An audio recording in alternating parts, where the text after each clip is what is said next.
10वी नंतर stream select करत आहात का? तर मग हा व्हिडिओ शेवटपर्यंत पहा. कारण एक चूक आणि तुमचं करिअर 4 ते 5 वर्ष मागे जाऊ शकतं.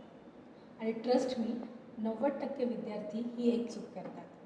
आणि जर हा व्हिडिओ तुम्ही शेवटपर्यंत पाहिलात तर तुम्ही 90% स्टुडंटच्या पुढे असाल. 10वीची परीक्षा झाली की घरात डिस्कशन सुरू होतं. कोणता स्ट्रीम घ्यायचा? सायन्स घ्यायचा का? बरं मग कॉमर्सला काय स्कोप आहे? अच्छा, आर्ट्सला खरंच स्कोप आहे का जेवढं म्हणतात तेवढं? आणि मग एक डिस्कशन होता शेवटी फॅमिली डिस्कशन कोणत्या मुद्द्यांवर येतं माहिती आहे? अरे, तुझा अमुक फ्रेंड आहे ना, तो कोणती स्ट्रीम सिलेक्ट करतो आहे? किंवा मग कोणत्या तरी नातेवाईकांचा सल्ला घेतला जातो. किंवा मग शेवटी असं होतं की ठीक आहे ना, आत्ताची तर परीक्षा झाली आहे, मार्क्स येऊ देत आणि मग आपण पाहूयात. आता ह्या सगळ्या डिस्कशनमध्ये फोकस हा सगळा आउटवर्ड आहे. कोणी स्टुडंटला विचारत नाही की नक्की तुला काय हवं आहे. अर्थात आजकाल काही पॅरेंट्स असेही आहेत की जे म्हणतात की आम्ही आमच्या मुलाला पूर्ण फ्रीडम दिला आहे की त्याला कोणतं करिअर निवडायचं आहे, आम्ही त्याला पूर्ण सपोर्ट करणार आहोत. पण इथे गंमत अशी होते की जो विद्यार्थी करिअरचा डिसिजन घेणार आहे, काय त्याला करिअर ऑप्शनबद्दल अवेअरनेस आहे का? करिअर डिसिजन घेण्यासाठी लागणारी पुरेशी इन्फॉर्मेशन त्याच्याकडे आहे का? शिवाय मला नक्की काय आवडतं, मी कशात चांगला आहे, माझी कॅपॅबिलिटी काय आहे, या गोष्टींवर त्या विद्यार्थ्याने कधी विचार केला आहे का? आणि अर्थातच या सर्व गोष्टींची क्लॅरिटी नसल्यामुळे पालकांमध्ये आणि विद्यार्थ्यांमध्ये एक कन्फ्युजन निर्माण होतं.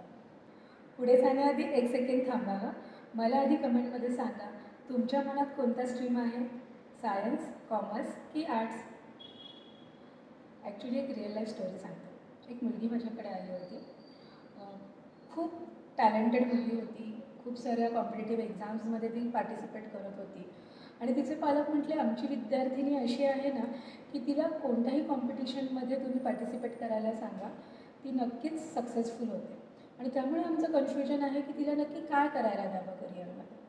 अर्थात त्या मुलीशी मी जेव्हा बोलले तेव्हा बायोलॉजी हा तिचा अत्यंत आवडीचा विषय होता. आणि बायोलॉजीच्या रिलेटेड तिने खूप सारे प्रोजेक्ट केलेले होते. पण तिच्या मनात एक भीती होती. आता भीती कसली? तर डॉक्टर होण्यासाठी जी एंट्रन्स एक्झाम द्यावी लागते, नीट, ती अत्यंत अवघड परीक्षा आहे असं तिने आजूबाजूच्या खूप लोकांकडून ऐकलं होतं. आणि म्हणून ती घाबरली होती आणि कन्फ्यूज होती. अर्थात मग त्यानंतर तिचं सायकोलॉजिकल काउन्सिलिंग झालं, काही टेस्ट झाल्या आणि जेव्हा आमच्या लक्षात आलं की अरे, ही विद्यार्थिनी एक चांगली डॉक्टर बनू शकते, मग तिच्या मनातली ही भीती आम्ही दूर केली. कारण नीटची एक्झाम देणं यापेक्षा एक डॉक्टर म्हणून ज्या क्वालिटीज हव्या होत्या त्या सर्व क्वालिटीज त्या विद्यार्थिनीमध्ये होत्या. मग नीटच्या एक्झामला काय लागतं?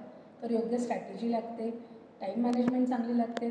तुम्ही जर योग्य स्टडी मेथड्सचा अवलंब केला तर नीटची एक्झाम तुम्ही हसत खेळत क्रॅक करू शकता. आणि हा विश्वास जेव्हा त्या मुलीला देण्यात आला तेव्हा ती मुलगी खूप चांगल्या स्कोअरमधून पास झाली आणि तिला गव्हर्नमेंट मेडिकल कॉलेजमध्ये ॲडमिशन मिळालं. ही स्टोरी फक्त एकट्या त्या विद्यार्थिनीची नाही आहे.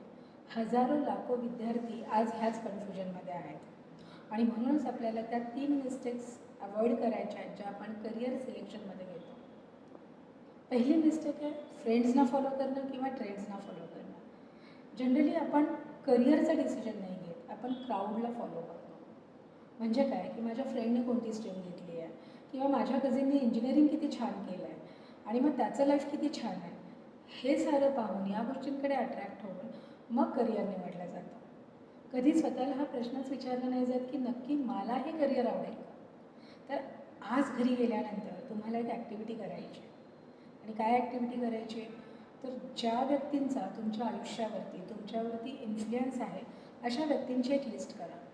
आणि त्या व्यक्तींनी कोणते करिअर चॉईसेस निवडलेले आहेत ते त्याच्यासमोर लिहा.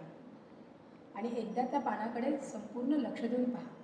आणि मग विचारा, काय नक्की खरंच मला हे करायचं आहे, मला हे आवडतं आहे, या करिअर ऑप्शनची मला खरंच माहिती आहे? आणि मग तुम्हाला हळूहळू लक्षात येईल की अरे, माझा इंटरेस्ट कुठला आहे, मी कोणतं करिअर ऑप्शन चांगल्या प्रकारे निवडू शकते.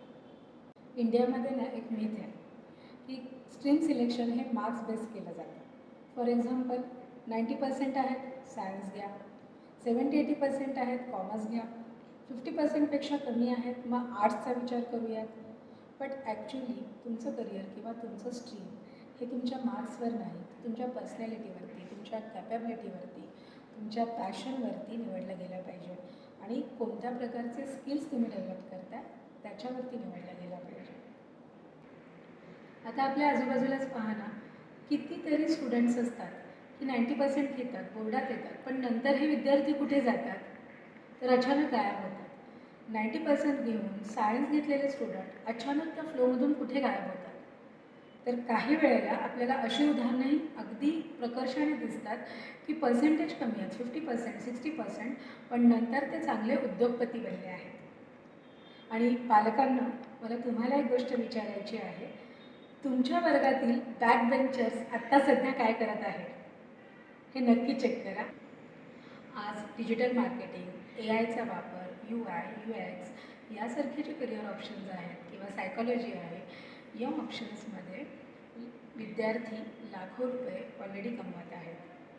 आता राईट करिअर कसं सिलेक्ट करायचं? तर सर्वात पहिले विचार करायचा की मला काय आवडतं.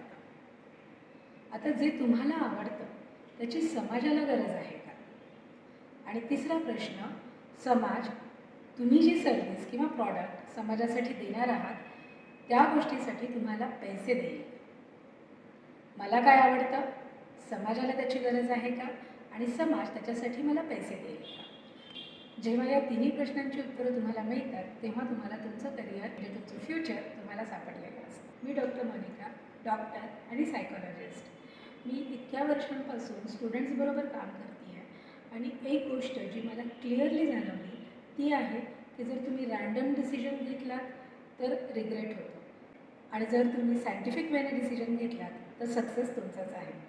जर तुम्हाला तुमच्यासाठी परफेक्ट करिअर प्लॅन हवा असेल तर गेस करत बसू नका, एक्सपर्टचा सल्ला घ्या आणि सायंटिफिक वेने आपल्या करिअरची निवड करा.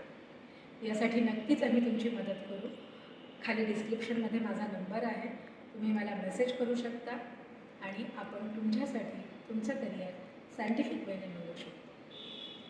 जर तुम्हाला करिअर रिलेटेड अजून काही असेच व्हिडिओ हवे असतील किंवा तुमचे काही प्रश्न असतील तर ते आम्हाला कमेंटमध्ये किंवा आम्हाला व्हॉट्सअप मेसेजद्वारे नक्की कळवा. त्या विषयांवरती सुद्धा आम्ही नक्कीच